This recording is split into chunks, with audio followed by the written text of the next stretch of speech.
Haryana politics రంజుగా మారుతున్నాయి. ఇక్కడ political equations రోజు రోజుకు చేంజ్ అయిపోతున్నాయి. అంచనాలు రోజు రోజుకు మారిపోతున్నాయి. గెలుపు లెక్కలు కింద మీద అవుతున్నాయి. మొన్నటి వరకు కాంగ్రెస్ ఆప్ కలిసి ఎన్నికల సమరంలో పోరు సాగిస్తాయనుకుంటే ఇప్పుడు ఎవరికి వారు యమునా తీరే అంటున్నారు, పొత్తుకు నై అంటున్నారు. మరోవైపు రాష్ట్రంలో కుల సమీకరణలు ఏ పార్టీకి మేలు చేయబోతున్నాయనేది ఇప్పుడు ఇంట్రెస్టింగ్గా మారింది. ఇంతకీ ప్రస్తుత పరిణామాలన్నీ ఎవరికి ఫేవర్గా మారబోతున్నాయో చూద్దాం. హర్యానా పాలిటిక్స్పై నిన్నటి వరకు ఒక ప్రచారం జరిగింది. కాంగ్రెస్ ఆమ్ ఆద్మీ పార్టీ కలిసి ఎన్నికల బరిలో దిగబోతున్నాయని. ఇక కూటమి గెలవడం ఖాయం, బీజేపీ ఓడిపోవడం అంతకన్నా ఖాయమని ఈ ప్రచారం జరిగింది. బట్ ఇప్పుడు ఆ మాట లేదు.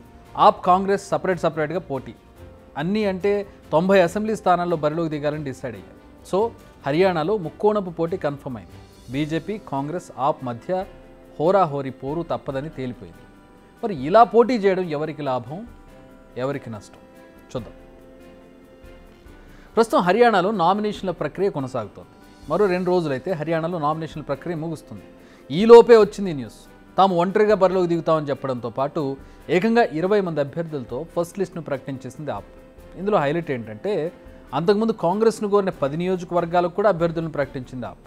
సెకండ్ లిస్ట్లో 9 మంది అభ్యర్థులను ప్రకటించింది. అక్టోబర్ 5న 90 నియోజకవర్గాలకు పోలింగ్ జరగనుంది. నిజానికి కాంగ్రెస్ను ఆప్ 10 సీట్లు డిమాండ్ చేసింది. కానీ కాంగ్రెస్ మాత్రం కేవలం 3 సీట్లను మాత్రమే కేటాయిస్తామని చెప్పింది. అయితే ఆప్ కనీసం 5 సీట్లు కేటాయించాలని కోరినా కాంగ్రెస్ అంగీకరించలేదు. దీంతో సొంతంగా అన్ని సీట్లలోనూ పోటీ చేయాలని డిసైడ్ అయింది ఆప్. మొన్న జరిగిన లోక్సభ ఎన్నికల్లో ఆప్ కాంగ్రెస్ కలిసి ఎన్నికల బరిలోకి వచ్చాయి. హర్యానాలో మొత్తం 10 లోక్సభ స్థానాలుంటే అందులో 9 స్థానాల్లో కాంగ్రెస్, 1 స్థానంలో ఆప్ పోటీ చేసింది. ఈ ఎన్నికల్లో కాంగ్రెస్ 5 స్థానాల్లో గెలుపొందగా 1 స్థానంలో పోటీ చేసిన ఆప్ ఓడిపోయింది. ఇక ఇప్పుడేమో అసలు కలిసి పోటీ చేయడమే లేదు.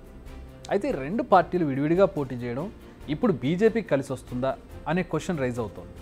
నిజానికి హర్యానాలో కుల రాజకీయాలు చాలా ఎఫెక్ట్ చూపిస్తాయి. ముఖ్యంగా సగానికి పైగా నియోజకవర్గాల్లో జాట్ సామాజిక వర్గం గెలుపోవటంలో నిర్ణయిస్తుంది. చాలా సిగ్నిఫికెంట్ ఓటు వాళ్ళది. జాట్ల ఓట్లు ఎటు పడితే వారిదే గెలుపు అని చెప్పాలి. లోక్సభ ఎలక్షన్స్లో మెజారిటీ జాట్లు ఇండియా కూటమి వైపే ఉన్నారు. ఈసారి కూడా అదే జరిగే ఛాన్స్ ఉంది. బట్ పార్టీల మధ్య ఓటులు చీలితే అంచనాలు మాత్రమే కాదు, మొత్తం రిజల్ట్సే మారిపోతాయి. నిజానికి ఆప్ ఎఫెక్ట్ హర్యానాలో ఉంటుంది. ఇప్పుడు కూటమికి పడాల్సిన ఓట్లు ఆప్కు పడితే అది ఇండైరెక్ట్గా బీజేపీకి లాభం చేసినట్టు, ఎందుకంటే ఓట్లు చీలుతాయి. హర్యానా పాలిటిక్స్కు సంబంధించి మరో ఇంట్రెస్టింగ్ టాపిక్ ఏంటంటే ఇక్కడ పార్టీ ఏదైనా కూడా లాల్ కుటుంబాలదే పెత్తనం అని చెప్పాలి. 1966లో స్టేట్ ఏర్పడినప్పటి నుంచి దేవిలాల్, భజన్ లాల్, బన్సీలాల్ కుటుంబాలు చక్రం తిప్పుతూ వస్తున్నాయి. ఈ ముగ్గురు సీఎంలుగా పనిచేశారు. ఇప్పుడు వారి వారసులు వివిధ పార్టీల నుంచి ఎన్నికల బరిలోకి దిగుతున్నారు. Congress, BJP, Indian National Lokdal, Jannayak Janata party ఇలా వివిధ పార్టీల నుంచి వారసులు బరిలో ఉన్నారు.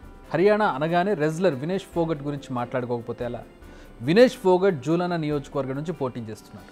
2009 నుంచి ఇప్పటి వరకు బీజేపీతో పొత్తులో ఉన్న పార్టీ ఇక్కడ గెలుస్తూ వస్తోంది. ఇప్పుడు కూడా సిట్టింగ్ ఎమ్మెల్యే అమర్జిత్ టికెట్ దక్కించుకున్నారు. నిజానికి చాలా ఏళ్లుగా ఇక్కడ కాంగ్రెస్ గెలుపొందనే లేదు. అలాంటి స్థానం నుంచి ఫోగట్ను బరిలోకి దింపుతుంది కాంగ్రెస్. దీంతో ఈ పోటీ మరింత ఇంట్రెస్టింగ్గా మారింది. చూద్దాం ఈ మిత్ర భేదం బీజేపీకి ప్లస్ అవుతుందా లేదా అనేది ఎలక్షన్స్లో తేలిపోబోతోంది. బిగ్ టీవీ అవుట్లుక్ కథనాలు నచ్చితే వెంటనే బిగ్ టీవీ ఛానల్ను సబ్స్క్రైబ్ చేయండి.